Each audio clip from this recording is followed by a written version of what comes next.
Hey everyone, welcome back to the I'm on Andrew and I'm on Deep, the show where I respect Mr. Amandeep Buttar. Now, today we're going to take a look at an introduction to derivatives, so what they are and why they exist. So to start us off, let's take a look at this red line over here, right? Now, this is a pretty nice line, and I'd like for you to quickly figure out what this equation of this line is. Just look at it. So I've given you 2 points on this line, 0, 1, and 1, 6, and from this you should be able to tell the function of this line. Okay, so I'll show you the function now. It's f of x is 5x plus 1.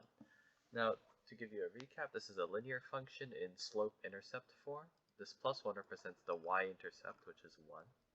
And this 5 represents the slope of the function, how steep it is. This 5 means for every 1 increase in x, y increases by 5. So we can see this is evident through our 2 points. Now this is cool because our slope is independent of x. Our slope is a constant. Our slope is 5. We can say that this function, a linear function, has constant slope because no matter what x is, the slope is the same. Look, it's 5 down here, and it's going to be 5 up here. But what if I were to ask you a different question? What if I were to turn these off and ask you to look at this? This is a basic parabola here. And its g of x is x squared. Well, there's no constant slope here. If I asked you what the slope of this function is, you'd have trouble telling me because it's different. The slope right over here is different from the slope, say, over here.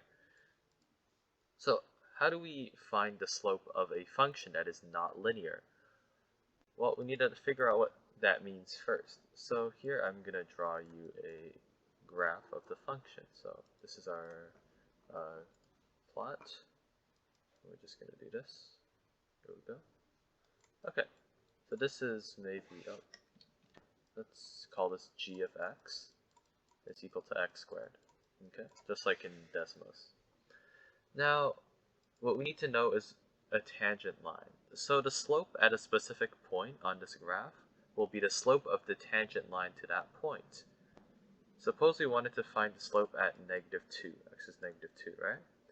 We'd go up. We'd find a point on the graph that is x equals negative 2.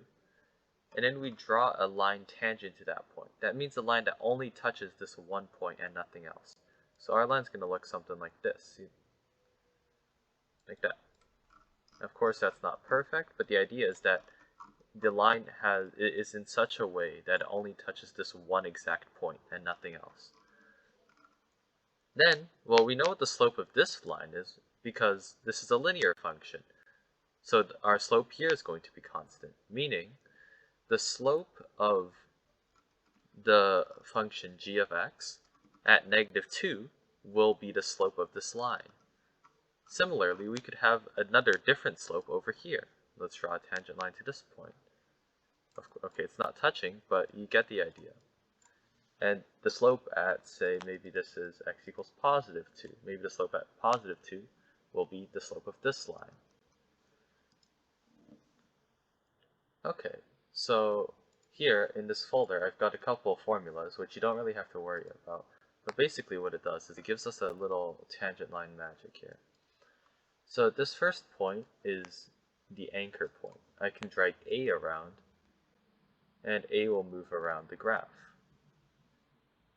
So when A is 0, the red point will be at 0. Like that. When A is 2, the red point will be at 2. Oh, there we are. See, it's at 2. This D stands for difference. It is the difference between A and the black point here, you see. So this is essentially the distance between the red point and the black point. When this black point approaches 0, so it's getting really close to 0. How about we set it to this? And we'll see that they're nearly on the same point. Then the line between these 2 points will be close to the tangent line at any point. So using this, we can actually see what the tangent line looks like as we move around. So let's take a look. Maybe let's start at negative 3. And as we move to positive 3, we can see that the tangent line it starts out really negative. It starts flattening out. At 0, it's exactly horizontal. And then at 3, it'll be pretty steep, positive, has a pretty big positive slope. So that's the idea of the slope at a specific point. Now, what is a derivative? A derivative is a function of another function that describes the slope of that function.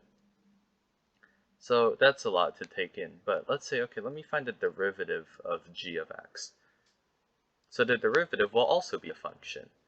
I want to find a function that describes the slope of g of x as x moves around.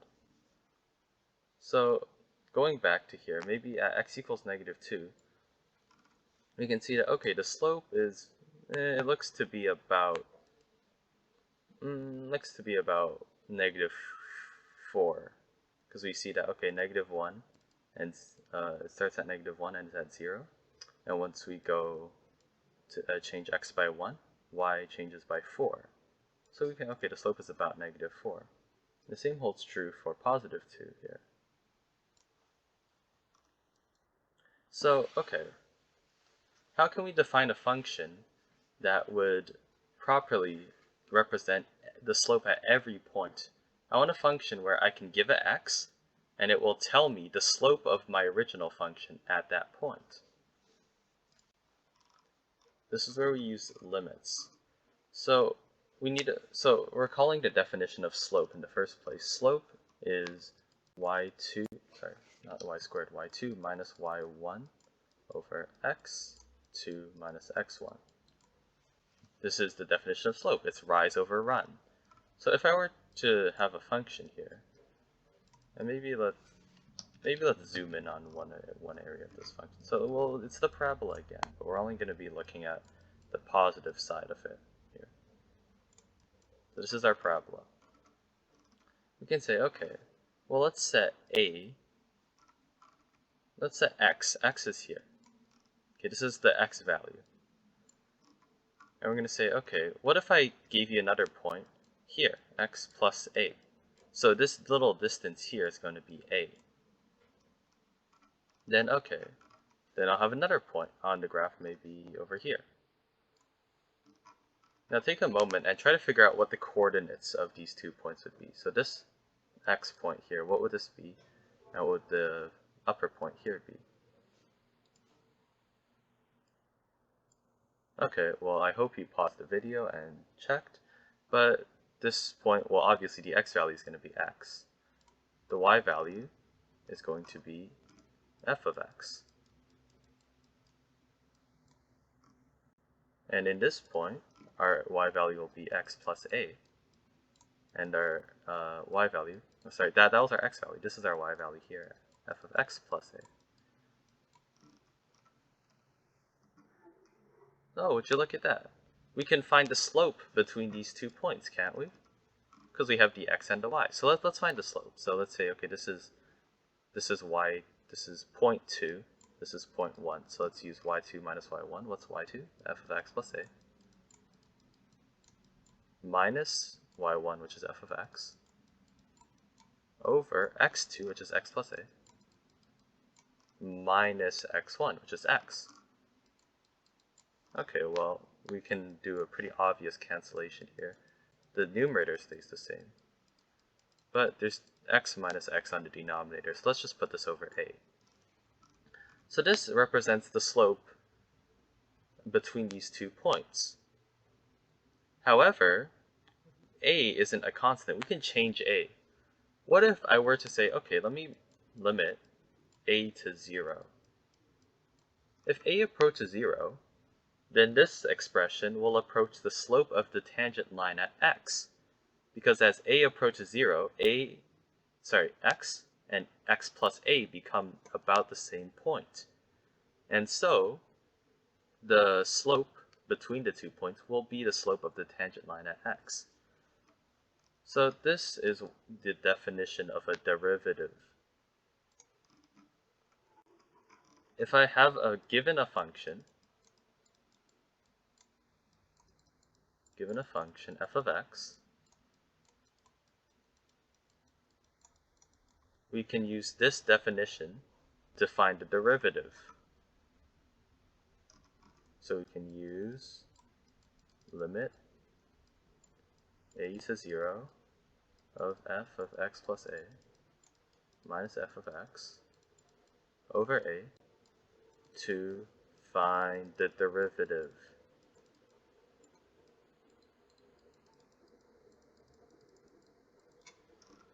So I'd like to leave you with an example, a practice. So we've been looking at y equals x squared a lot today, so let's try to differentiate that. So let's say, okay, f of x is equal to x squared. Okay, we want to find the derivative of f of x. Just some notation, the derivative of f of x can be represented with a little apostrophe here. This isn't, you call this f prime of x, but that's not important. We'll go over notation later. So this is equal to, and we're going to take a look. Okay, so we're going to say it's equal to when we limit a to 0. And in this case, we know what f of x is. It's x squared. So this first part is going to be x plus a squared minus f of x, so minus x squared. And this is all going to be over a. Okay, let's do our basic algebra steps. So limit a to 0. And we're going to expand this bracket here. So we're going to have x squared plus 2ax plus a squared minus x squared over a. Okay, and then we can see, okay, the x squareds cancel out, because this is positive, this is negative. So we're left with 2ax plus a squared over a. Hey, look at this. We can factor a out of the numerator. So let's do that. A, and we have 2x plus a over a. And now we can cancel out our a's. And finally, we're left with limit a to 0 of simply 2x plus a. And then we can use our limit. When a approaches 0, 2x plus a just approaches 2x. So this is equal to 2x. So we have found that the derivative of x squared is 2x. This makes sense. This function 2x represents the slope of the original parabola. Let's take a look. So let me say, okay, I want to find the slope of the function at y equals 2. Okay, well here we are, and the slope will be this black line here. We've established that it looks kind of like 4. It looks like 4, but now we can show that it is 4, because our derivative says, okay, just take your x value and multiply it by 2. That is the slope. Okay, our x is 2. Let's multiply it by 2. You get 4. Look at that, the slope is 4. This works for anything, by the way. Like, let's change it to, say, 1. What's the slope at 1? Okay, we have a point at 1, 1. We have another point that looks to be just about right here. How about right here? Yeah, this point right here. Looks just about to be 2 and 3. So our x has increased by 1, our y has increased by 2. So, okay, the slope is about 2 here. And again, according to our derivative function, when x is 1, the slope is 2. So yeah, that's the basic idea of a derivative. Please like and subscribe. Every subscriber gets me closer to buying a house for me and Buttar to live in forever. Thanks, and see you next time.